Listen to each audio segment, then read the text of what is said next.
just the fact that a young girl or a little child who's in a public space is losing a part of herself gradually to groping, to staring, to glaring, to whistling, to There's almost a safety tax that women pay. I can't take buses late in the night because it's not safe. So I need to take an auto rickshaw, I need to take an Uber. So I'm paying more over there as well. And there are any number of instances where women get off a stop or two earlier than their actual stop from a bus because of sexual harassment in the bus. These are like everyday experiences of mobility and being in public life. If you can't raise your voice against an experience or someone else's experience, can you raise your finger? So we came up with a very low-tech panic alarm. Basically wanted to prove that when people know that something is happening to someone else, then they will intervene. Hello everyone, welcome to Vividh new episode. Today we are talking to Priya, who is a founder of Durga Foundation. The background to this conversation is when we talk about women's safety in India, the conversation often revolves around crime statistics.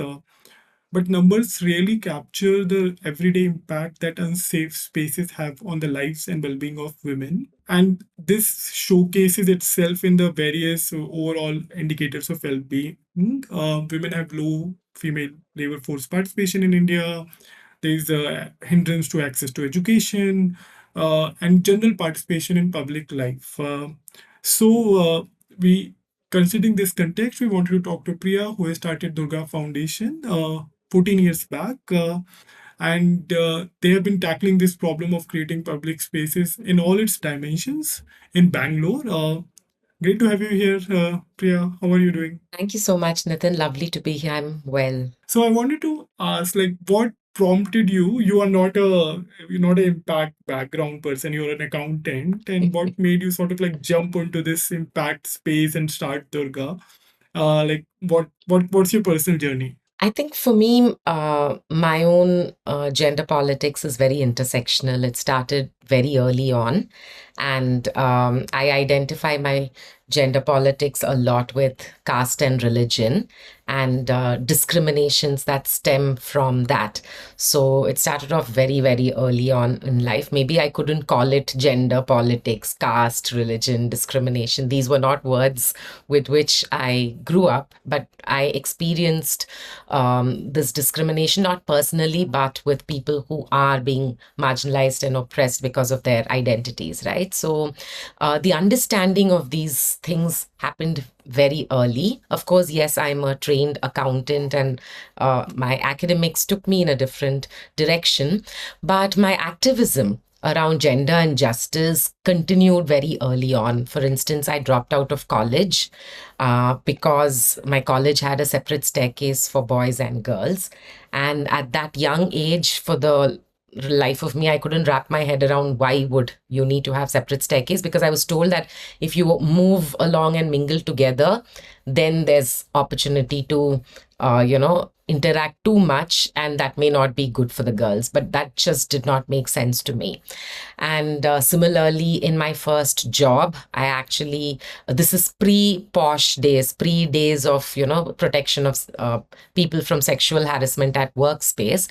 So it was before even the act was there. But in one of my workspaces, I got someone actually thrown out of work because of sexual violence in the workspace. So these things continued to be there. And I think it was just pure everyday experiences. As a child in school, when I would take a bus in Bangalore, I would remember holding on to my bag in front across my chest so that no one behaves inappropriately.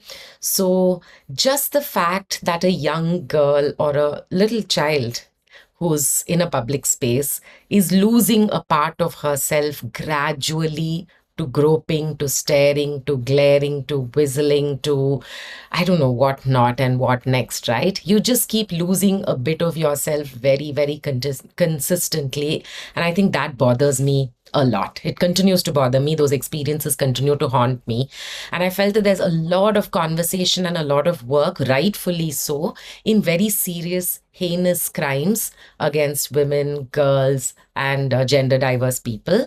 But we don't take care of the everyday instances of crime. We're not really addressing the regular everyday sexual harassment in public spaces. It's almost normalized. And I felt unless something happens there, we talk a lot about, Nitin, women empowerment. No, this word is so overused and abused. What are you working on? I'm working on women empowerment. This is what everybody says. But what is women or girl or anybody's empowerment if they cannot occupy a public space and navigate freely like they should, right? So our right to education gets affected, our right to economic opportunity gets affected, our right to access a space gets affected, our right to access any kind of justice, because whatever we need to step out into public spaces. And if we can't feel equal and be ourselves in those public spaces, we're consistently giving up on our milestones. And so I felt something really needs to be done here, and hence took the plunge. Right. Yeah, because I was reading about this, and one of the things which there's almost a safety tax that women pay, Yes, and which sort of like change their choices and decisions about their university. Like women might take lower quality colleges because that's yeah, more safer to go. yeah, Yeah, it's very and it's not often well understood by everyone. Like yeah. these Yeah. choices are being determined by safety. Absolutely. The safety tax, I think it's a lovely phrase that you brought, because if I need to, stay fit, I can't run in the park. I need to go and take a gym membership. And even within the gym memberships, I have to look at a more premium membership, because that may mean that the other co-gymmers with me may be a little more, respectful, right? So I'm paying a premium there. Or I can't take buses late in the night because it's not safe. So I need to take an auto rickshaw. I need to take an Uber. So I'm paying more over there as well. And there are any number of instances where women get off a stop or two earlier than their actual stop from a bus because of sexual harassment in the bus, right? And so in that, you pay tax of labor. You have to now walk from your earlier stop to the actual stop because the bus did not seem like a conducive space for you to occupy. So, yes, we definitely keep paying a lot more. And just to exist as we want to be, I think is a premium for people. And this is not even we are talking about like particular like we are going to a area which is not dark. These are like everyday experiences of mobility and being in Yeah. public life. See, you started off by talking about statistics, right? And we did have statistics of every 8 minutes a child goes missing every 16 minutes a woman is raped. And we have a lot of stats, which I'm sure have changed over the years and have actually even gotten worse. But every second, thousands of women, girls, gender diverse, trans, queer people are stared at, glared at, whistled at, pushed at, groped at. Body parts are shoved into us. Men are masturbating in front of us. These are all not considered as crime at all. I mean, the law recognizes them as crime. It's there as part of our BNS. You have very defined sections and everything. But it's not worth anybody's trouble. Even the police won't take it up seriously, right? Because they will just look at you and say, but chua to nahi hai na. So it ends up being like that. And so considering this whole background and this problem, and so w- I was also thinking what why did you sort of like took up as a foundational approach, because there are so many ways you can go about it. You can go legal route, you can go activism, Yeah, or maybe foundation is activism, right? In many ways we are also yeah, we activating the crowd and everyone, activating mobilizing the community. So what was that journey to start an sure. NGO? Like, okay, this is the choice I will do and make. And Yeah. how did So while I'm answering that, I want to take a few seconds to actually talk about the approach, right? Because that's very important. And for us at Durga, we believe that no one is safe till everyone is safe. And therefore, it takes a very, very intersectional, intentional, community focused approach. So we don't believe in incarceration. We take an anti-carceral approach, and hence we don't take the legal route. We don't believe that the systems that have been set up to take care of people's safety are actually working, because most of the times we know that it's the same systems and same oppressive institutions that further oppress, marginalize, violate, and create unsafe environments for people, right? And so we stay away from these set up institutions that are supposed to work for safety. And instead, what we want to focus on is the ability to show that community, allyship, solidarity with one another, and therefore bystander action of people in public spaces can make spaces safe and can be the best route to justice. So we early on, we started asking people what would really make you feel safe. And one of the consistent things that women and girls told us was that more women and girls in public spaces will make them feel safe. More people standing by them when they experience difficult situations will make them feel safe. And those, just seeing more people like themselves, more solidarity from the community would all be a lot, a closer or a greater pathway to justice for them, which we in legal terms would even call it restorative justice, right? It makes you feel that you're restored in your situation, that in some sense, nothing much has changed for you from the way you were before the incident happened to where you are now post incident, right? So all of this is really critical to understand, and therefore we chose this as a very conscious path as our approach, right? So therefore we are not working with, say, police systems or the legal, the judiciary, etc., because we feel that most of these systems do not give you justice. What gives you justice is a sense of belonging with your community, is a sense of immediate action by the community on the issue, and a sense of feeling that it's not my fault, right? And the systems that I spoke about earlier don't make the victim feel like it's not her fault. In fact, you have to repeat your situation a million times in courts and in different places that you're not moving away from that situation at all, right? So therefore, our activism is through community action. And our activism is to actually put back responsibility into the system, and therefore say that safety for an individual is not just the individual's issue. It is a collective, everybody's issue. And that's how we approach all of our work. So one of the points, so we have two layers, right? One is the institutional layer, which you talk about, and there's the government, judiciary, police, and everyone. And there's the community layer, right? And it isn't also in community layer, it's more preventive, and like you don't need the institutional layer if you work on that, right? 100%. Something has happened, you're getting Yes. spaces. Is that Yes. also like a It's yes. Thank you for saying it. I did not say it so clearly, but yes, if we pick up the community layer, it's a lot more preventive. So most of our work is around prevention of crime, or ability to address crime before it escalates too high. So what we really are looking at to do is we identify people as first responders in public spaces. So these are typically people who occupy public spaces for their work. They are all like the first responders. We are able to work with them and enable them to look for the earliest symptoms of crime. So what could be the earliest or the subtlest hint that this is inappropriate? So they look for that. And when they find that earliest identification of crime, then they have a very simple tool to do to respond. So this is how we look at it. We're working with frontline workers. We're working to get them to identify crime soon and address it in a very simple way so that it doesn't escalate and become too difficult later to do anything. And therefore, it also becomes preventive. right? And so so this program, can you give like more? How did you sort of like? Because I'm thinking if you're working with these community members, it's and even male members, right? And they sort of like, it's the social norms are so hard coded of over. Like, how do you bring about that change? Like, how do you sort of like tell them that this is a problem and this is what you can do? Like, what has been that journey for Durga to actually work with these, and what challenges you faced, like initially, We continue to face these challenges. I'll tell you with the example of what we started with, right? So the first conversation we had with women. Like we did a little survey and asked them, like I said, what makes a space safe? And therefore they said more women, etc. And then the next question for us to ask was, what are the most unsafe spaces according to you? And this was a cross section of women, so a cross representation. And they said that public transport is most unsafe because one is we have to use it.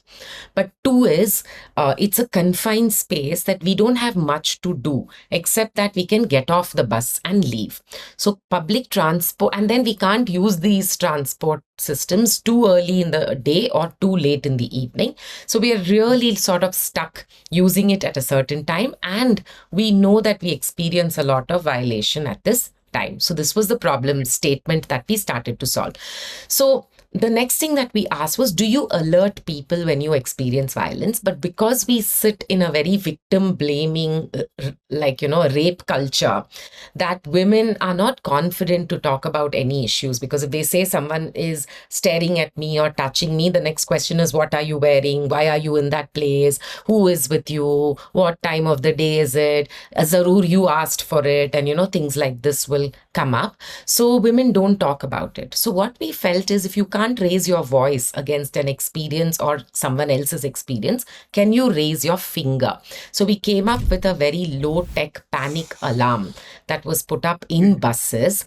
And we actually put messaging. We trained the drivers and conductors. We did a pilot for 11 buses over 3-4 months.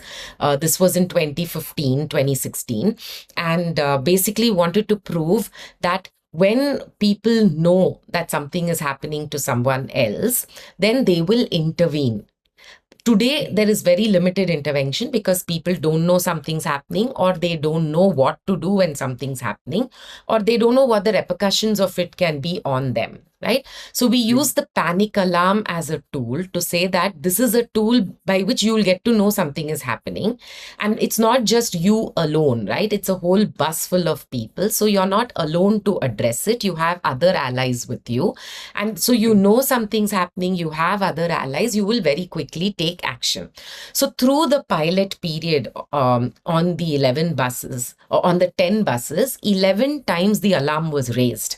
And all 11 times, people came together and made sure that the perpetrator had to leave the bus. Right? So we were able to prove that people take action when they know there's a problem and they know what to do for the problem.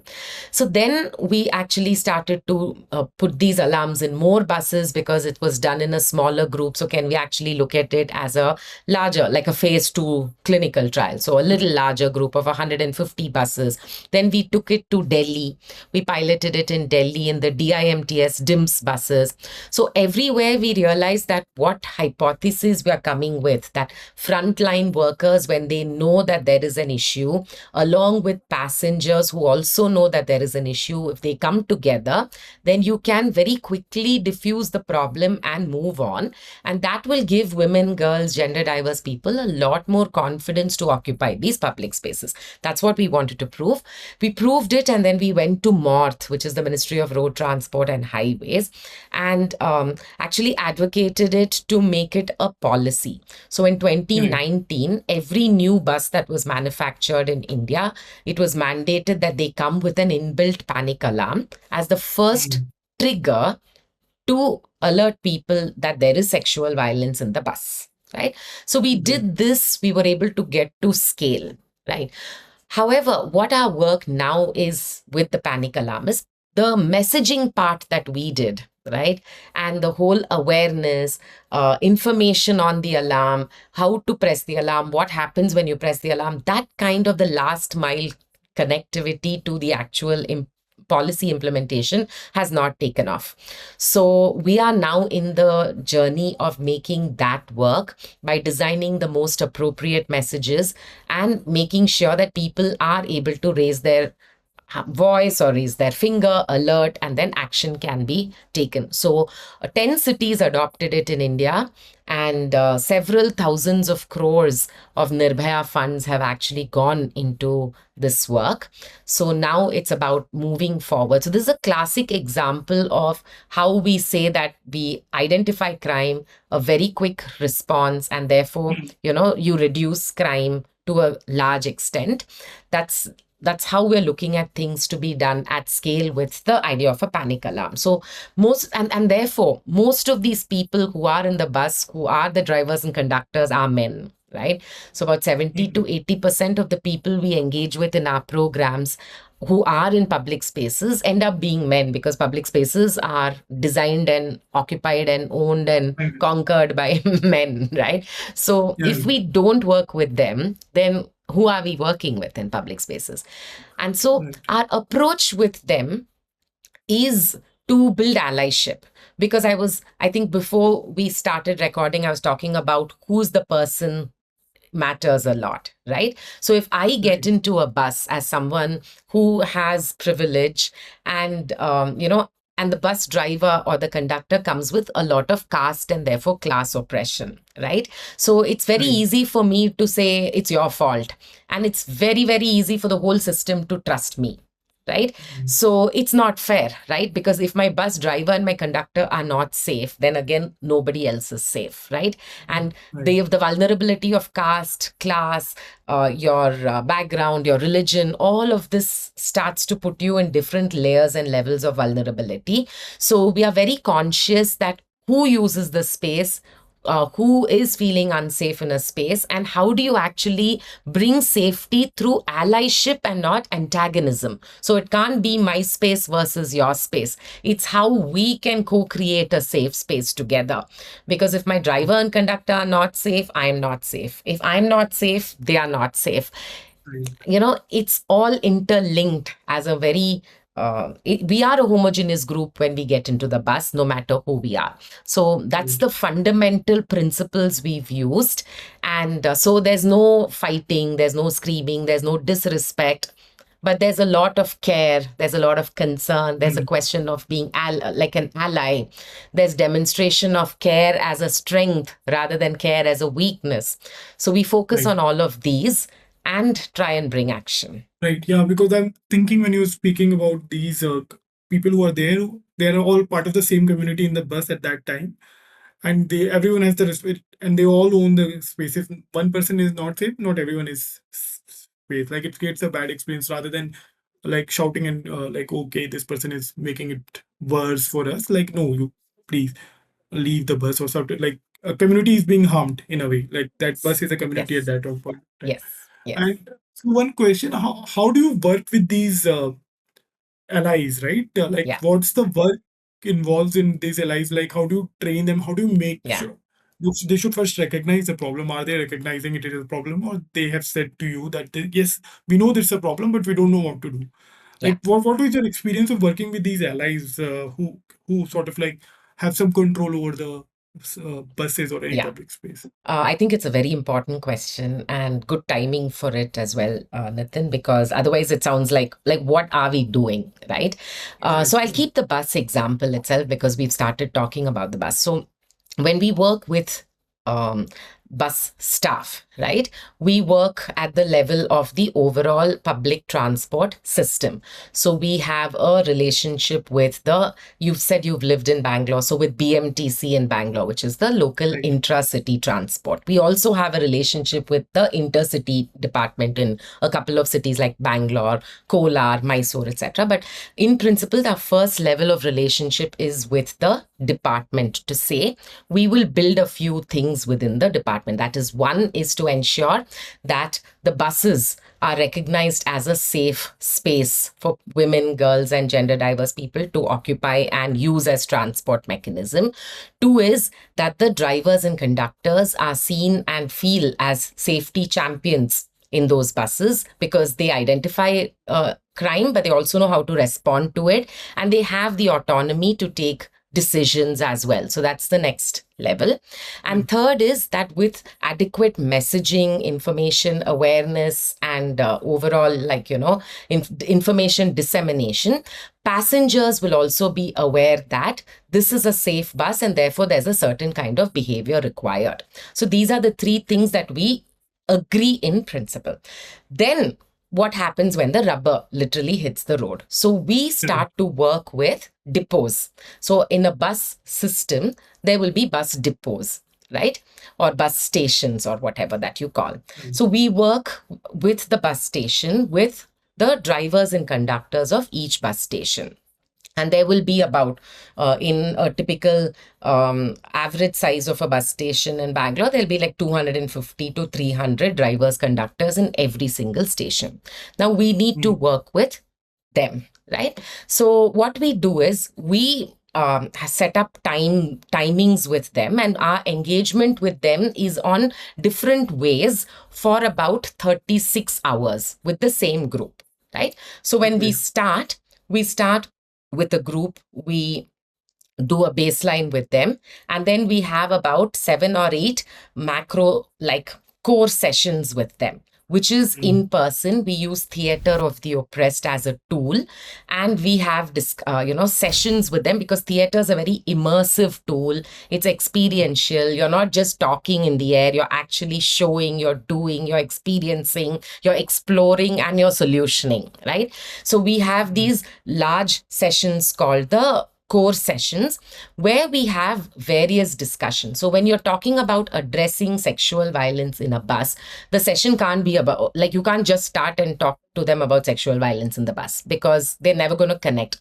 So we have to start the connection with understanding gender, understanding social norms, understanding patriarchy, understanding the problems of these, then understanding how disproportionate worlds are for men and for women, Mm. contextualize it and personalize it in their everyday lives. How are they with their children and daughters and sons?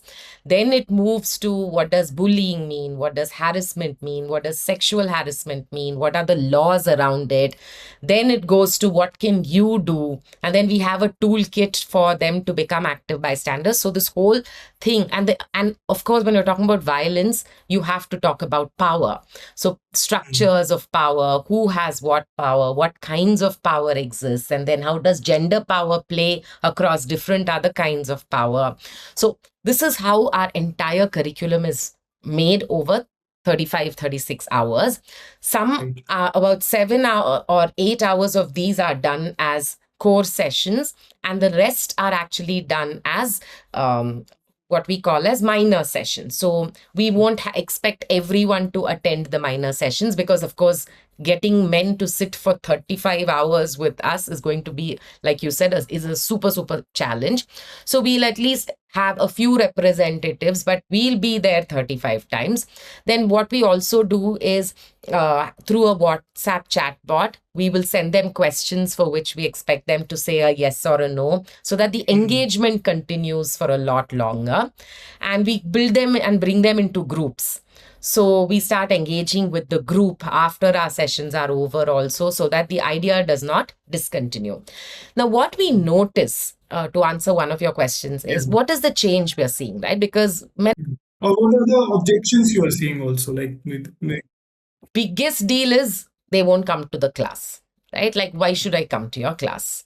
I am already very tired. I have been driving for so long. And why would, and ours is an all women team.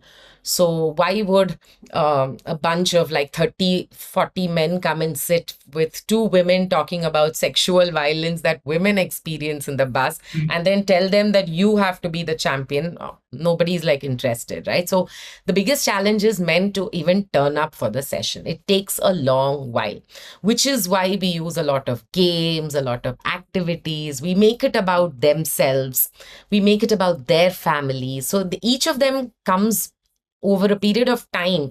The attendance starts to even out, and then we start realizing that they come because they have something for it in it for them. In fact, they'll even come and ask our facilitators, when is the next session, because I'm planning to take leave. I don't want to miss it, I want to Mm. attend. And that's a great indicator for us that something is happening. They want to be there, at least. Right. And in our simple baseline end line itself, right? And then through all of we do some, like, KAP, which is knowledge, attitude, and practice Mm. analysis. We Skill do change, right? Yeah. If sorry? you have to change, if you have to Yeah. change skills or Yes. actions, then you have.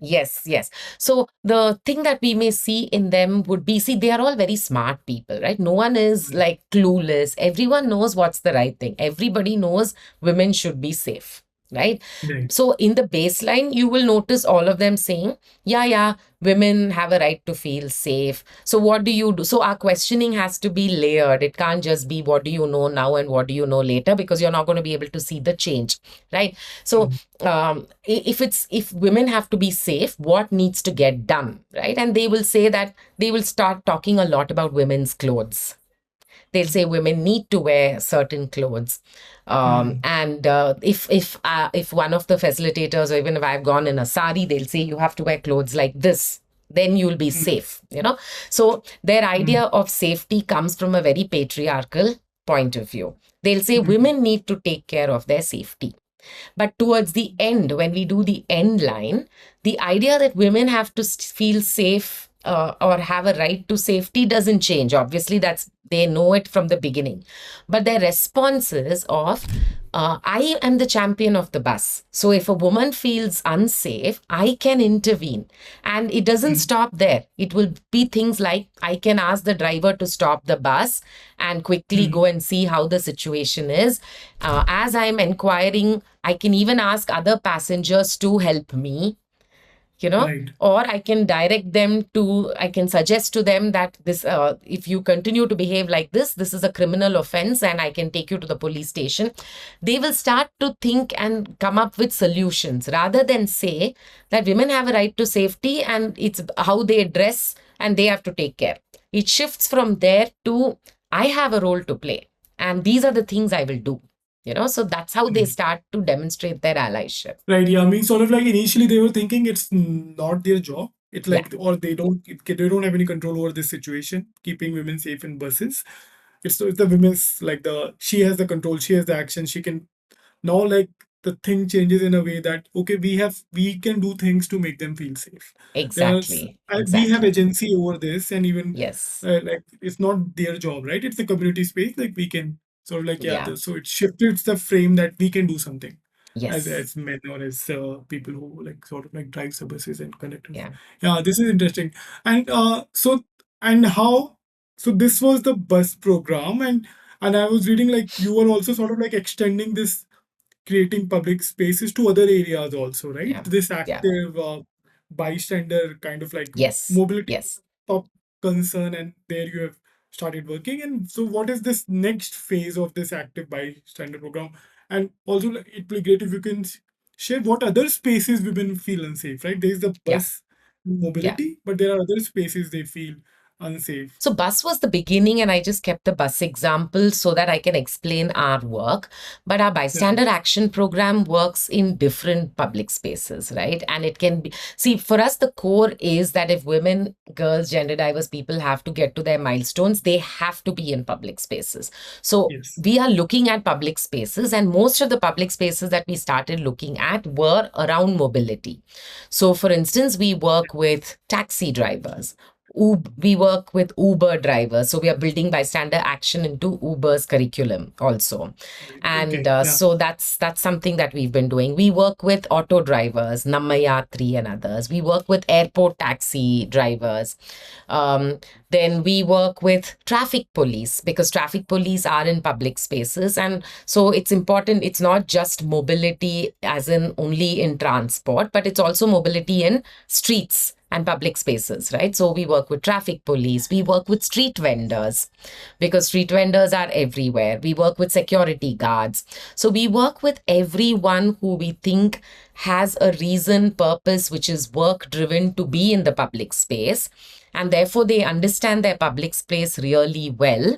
And therefore, they can actually very legitimately become the first respondents and address the situation. So that's how we work with different communities, all of whom occupy public spaces.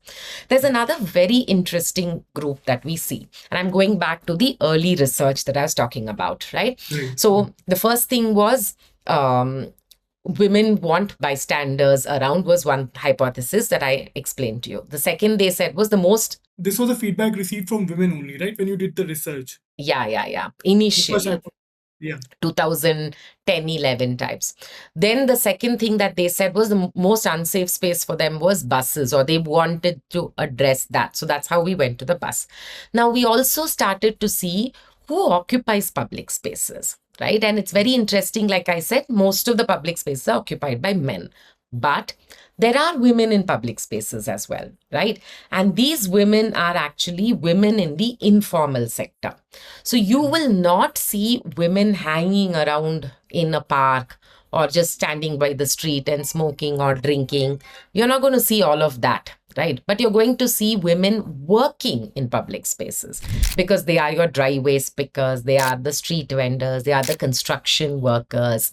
So these are the typical kinds of people, women in public space. And we said, let's start working with them also, right? Because they are in public space and they are women who experience the problem. And we need to understand the problem again from the intersectionality, because most of these women I'm talking about, they come with a lot of vulnerability, right? They are usually, they have no education. They have migrated from other parts of the state and come into Bangalore. They are many times single income earners.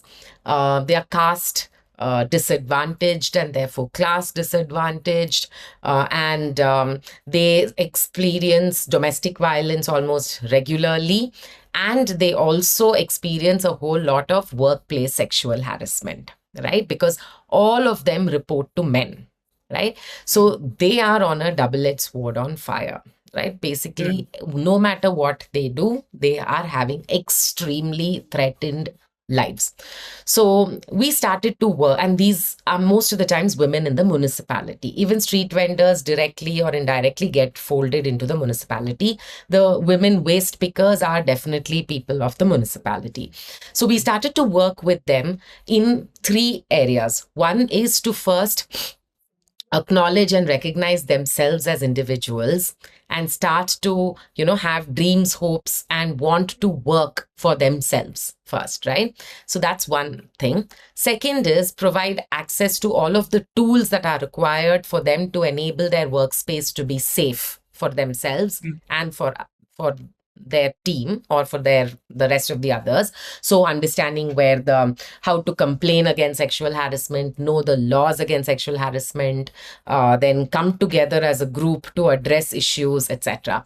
And the third is the whole thing about allyship building, which is to say that you can do these things alone also, but these things will become far more effective and powerful when you do it as a group for yourself, right? So why go alone and talk to your supervisor when you can go as a group? If you're asking for, like, I want a day off for Deepavali or something, why don't you go together? These kinds of things. And also, unlike your workspace, my workspace, where we see each other as colleagues, women here don't have that feeling of even being in a workspace because it's a public space, and they don't see each other as colleagues at all, right? Because they don't even meet together. So our sessions become a space where they start to meet very regularly. And so from there, the allyship also starts to get built, that they start supporting each other by saying, oh, you're in this street, my child is in that school. Will you bring the child back? Or, can you take care of my child when I go and do something else? Or, I'm experiencing a problem here. Can you come and help me? These kinds of things start to build, right? And they also become extremely powerful active bystanders. So when we work with men, we have a certain approach. When we work with women, also to become active bystanders, we have a different approach, because we have to build their confidence from within and then get them to be active bystanders. Some of these women whom I'm talking about as dry waste pickers in the street have prevented acid attacks, have prevented Mm. sexual violence in public space, have rescued children and sent them home, have rescued women from domestic violence, kept their houses as safe houses, and then ensured that they are able to take them back to another safe space. So they've done amazing things, all in the spirit of, I can see something happening and I need to address it. It's just coming from that core responsibility. Right. Yeah, I mean, this is like quite interesting in the sense that to your initial point, right? We go to workplace, we have a workplace community around, and we have some certain solidarity with them. Yeah. But if you're working in isolated streets, like you're working in Yeah. streets, you don't have, if you're not intentional about it, you don't have a community around it. You're just going to your space, to Yeah. bringing that sense of just you are also part of a workspace, though distributed, decentralized in that way, but you're Yeah. so that gives Yeah. them sort of like, Yeah. okay, there are people like me, right? Which Yes. it's easy for us to think about it because same working Absolutely. this same office, there are many people like me or you. In fact, I just want to give you a very recent example of just last week. One of our Right. donor partners had asked us to bring a few of these women from the waste picker community to their office. And so we had actually wanted it to be representative of multiple localities we had gone to.